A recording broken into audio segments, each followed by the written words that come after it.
What happens when Liana, a helpless young girl, is forced to marry a cold, ruthless businessman, Kael Danvers, who does not care for love or attachments, but sees marriage as a business transaction just to save her family?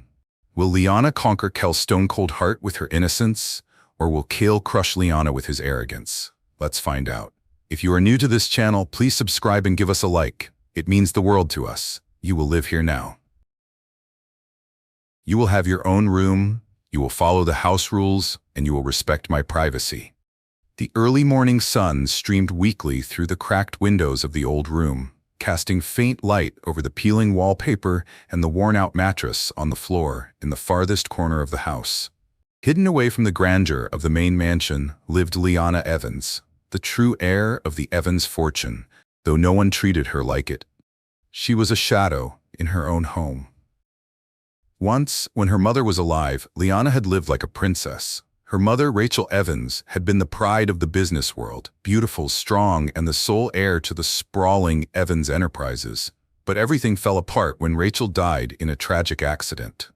Liana was only 10 years old when she lost her mother, and with her mother's death, her world crumbled too. Within a year, her father, Marcus Evans, remarried. He chose Beatrice, a woman who wore expensive perfume and smiled too sweetly, but her heart was made of stone. Beatrice came with her own daughter, Sophie, a spoiled, vain girl who quickly became the apple of Marcus's eye. Liana, on the other hand, became invisible, nothing more than a burden in the house her mother had built. Her new life was filled with endless chores. From the moment the sun rose until late into the night, Liana was kept on her feet, cooking, cleaning, polishing silverware, washing Sophie's endless pile of clothes. While Sophie went to a private school in designer uniforms, Liana was sent to a rundown public school, wearing Sophie's old clothes that barely fit. When Sophie dined on lavish meals, Liana ate leftovers, if there were any. Her once proud father said nothing. Marcus, who had once lifted her up and called her his little princess, now barely looked at her. Every time she caught his gaze, there was guilt in his eyes, but he never lifted a finger to stop Beatrice's cruelty. It was as though her very existence was a reminder of a past he wanted to forget.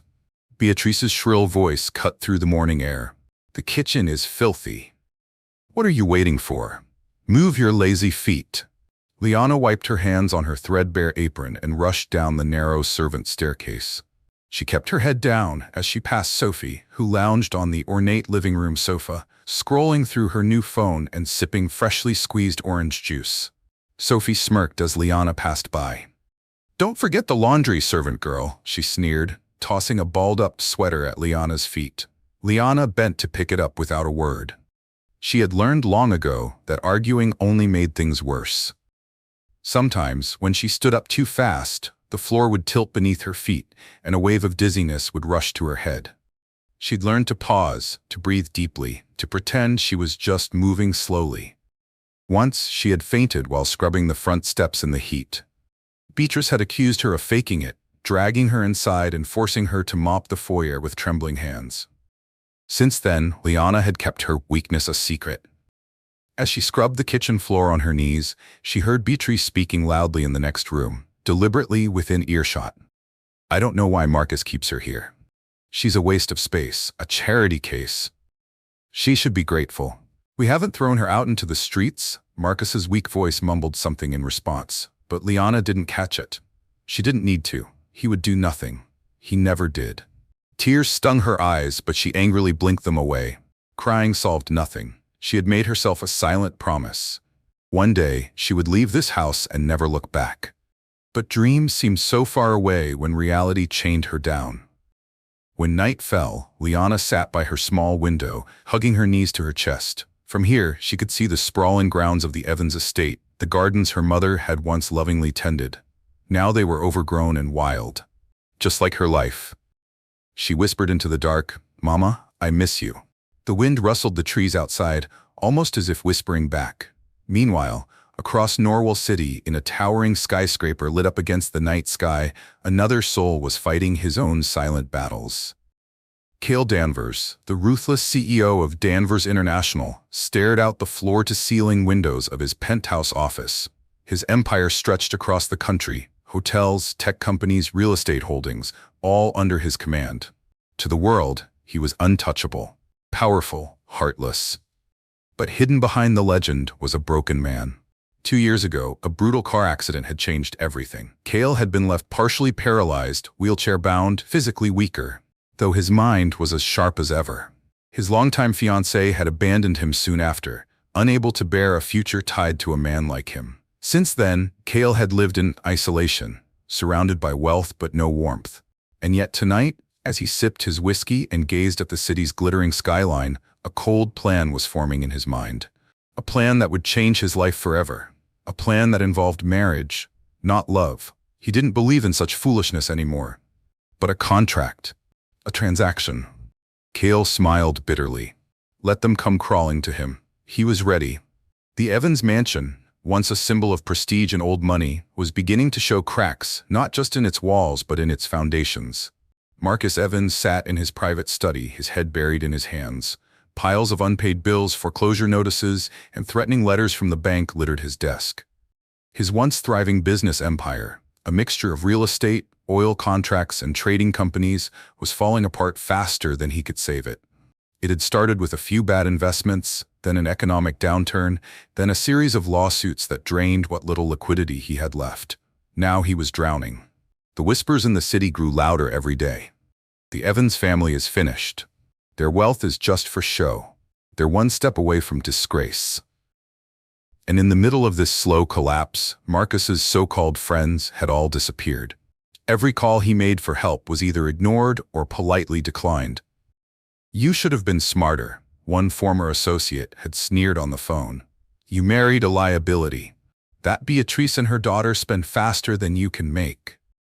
Marcus knew it was true, but he didn't have the strength to face it. Instead, he allowed Beatrice to continue hosting lavish parties, buying designer clothes for Sophie, and pretending their life hadn't changed. Meanwhile, in the shadows, Liana continued to work like a slave, unnoticed and unloved. One hot afternoon, after yet another humiliating meeting with a bank manager, Marcus returned home in a foul mood. Beatrice was waiting for him in the living room, sipping wine in a silk robe, scrolling through her phone as Sophie tried on new clothes from an online shopping spree. "How was it?" Beatrice asked lazily. Without looking up, Marcus dropped the thick file he was carrying onto the coffee table. "We're finished," he said bluntly. "If we don't find an investor or a partner immediately, the company, the house, everything will be gone." Sophie gasped dramatically. "What?" "But Daddy, what about my birthday party next month? I already invited half of my school." Beatrice frowned, setting down her glass. "You're exaggerating. There must be something you can do." Marcus sank into a chair, exhaustion written all over his face. "I've called everyone I know. Nobody is willing to risk their money on us. They say I'm no longer reliable."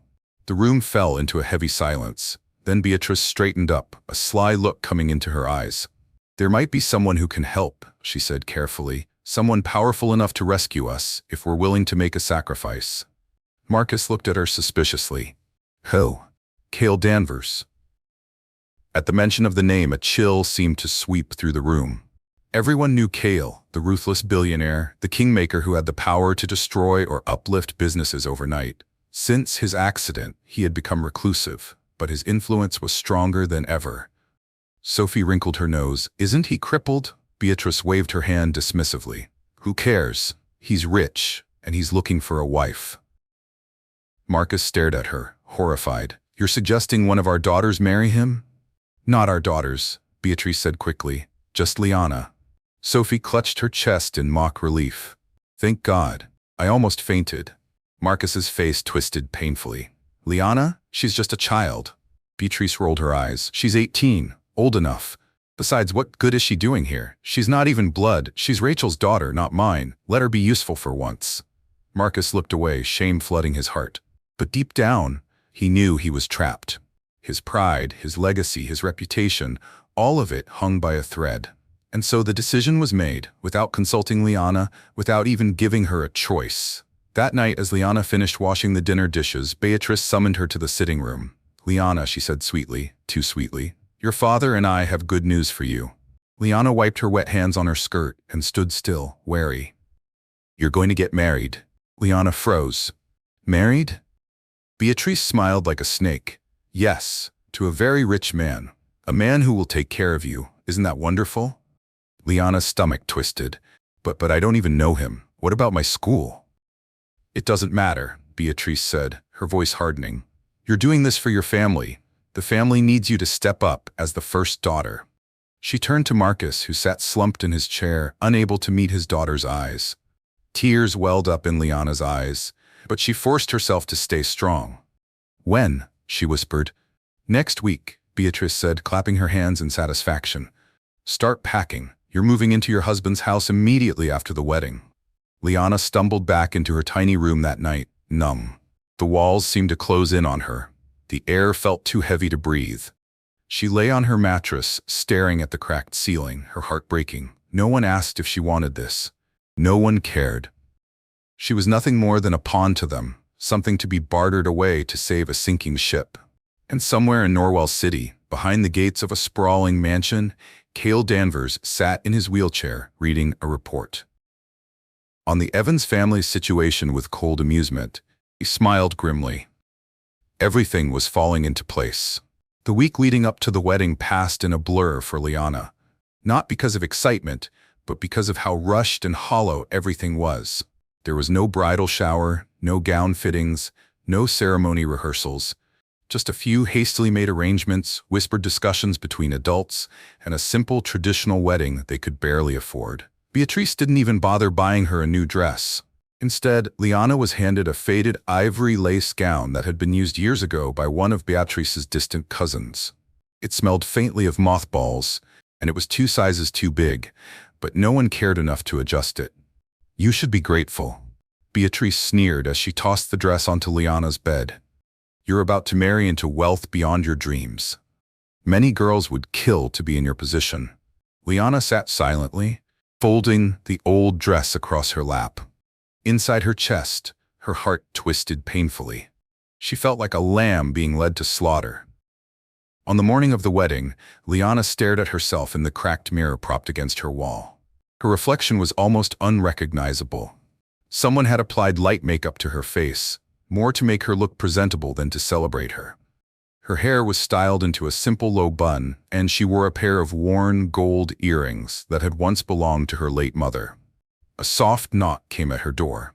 She turned to see Marcus standing there, awkward and uncomfortable in his ill-fitted traditional agbada. He didn't say anything, he just looked at her, and for a brief moment, Liana saw a flicker of guilt, regret, and helplessness. "Papa," she whispered, her voice breaking.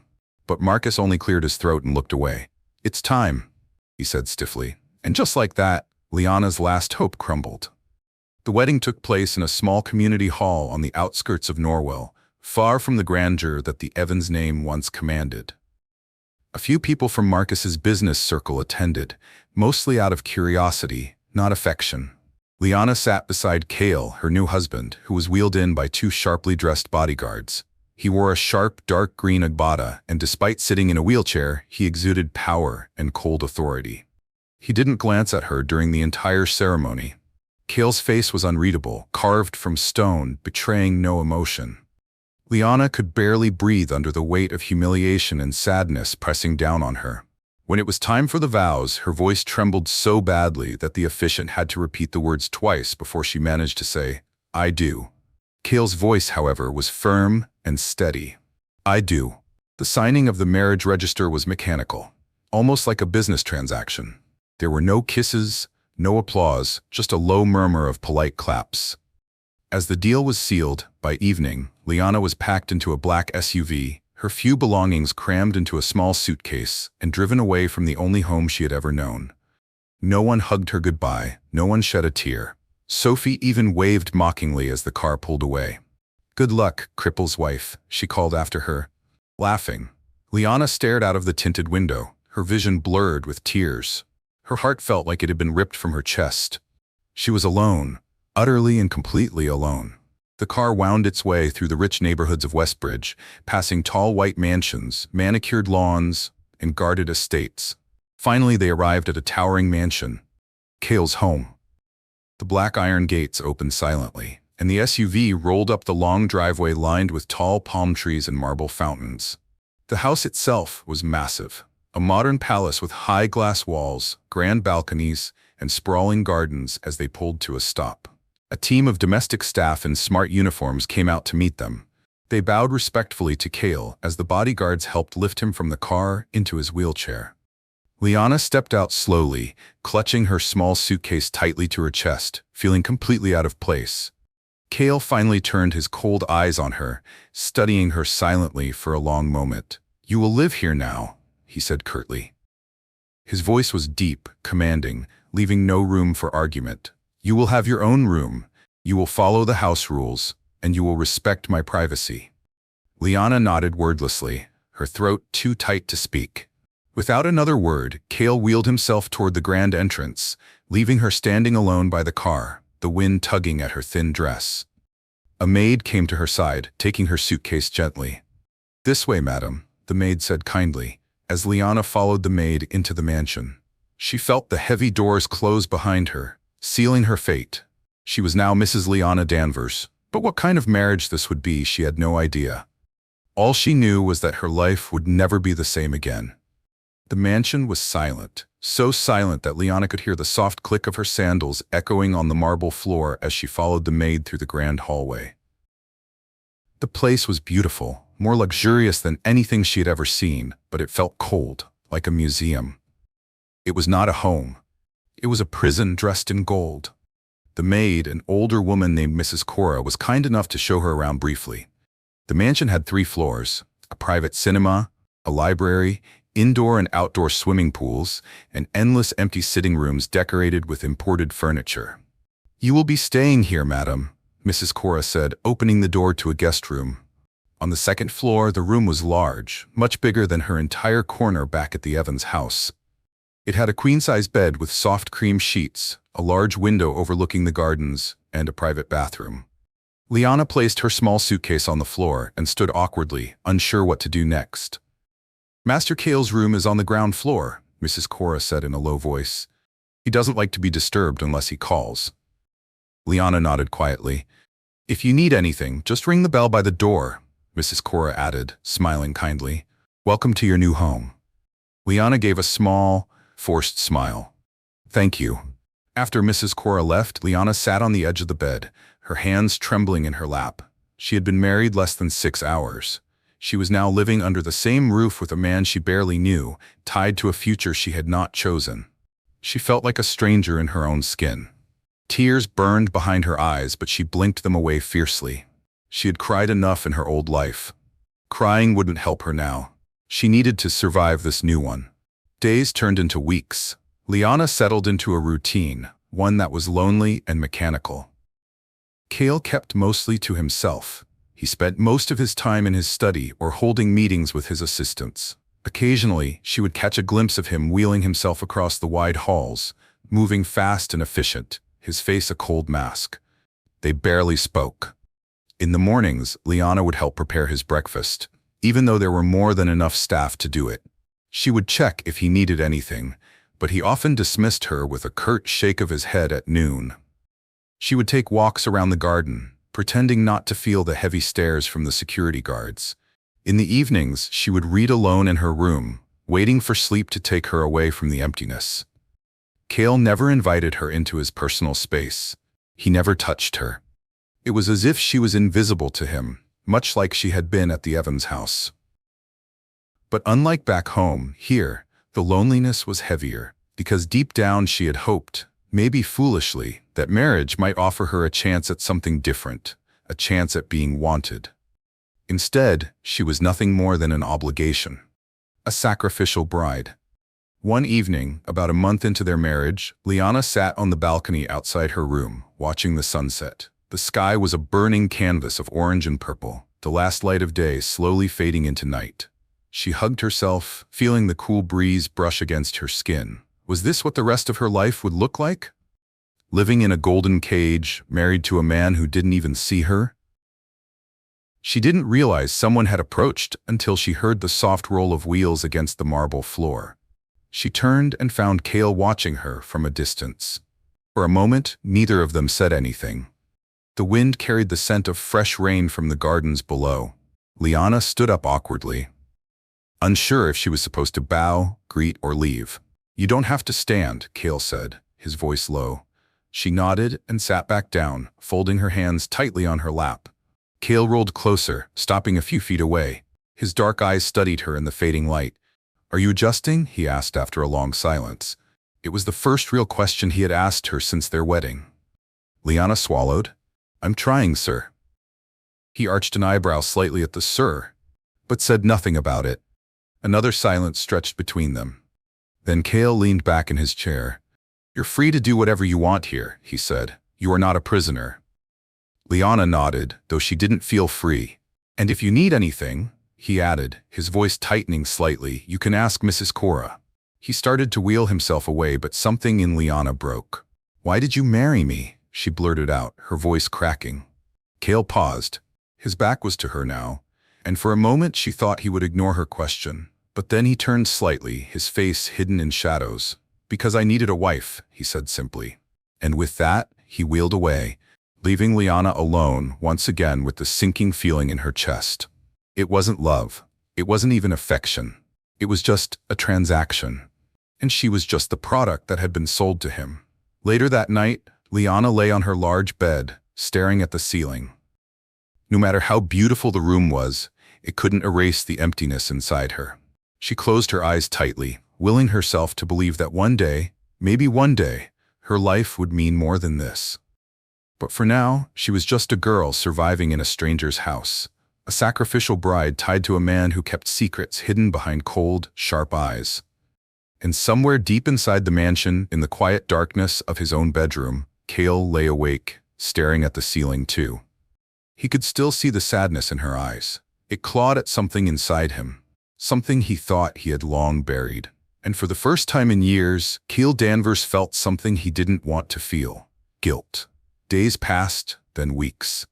And slowly, without either of them planning it, Liana's role in the mansion began to change. At first, she kept to herself, quietly blending into the background. But Kael's household was large and demanding, and despite having dozens of staff, no one seemed able to handle his personal care the way he truly needed. One morning, Mrs. Cora found Liana folding laundry in the servants' quarters. "Madam Liana," she said, a little breathless, "please come. Master Kael needs assistance." Liana frowned. "But there are nurses and staff." Mrs. Cora hesitated, looking uncomfortable. "He refused all of them. Today he asked for you." Confused and nervous, Liana quickly wiped her hands and followed her through the house. She found Kael in his private gym, a large open room with glass walls overlooking the gardens.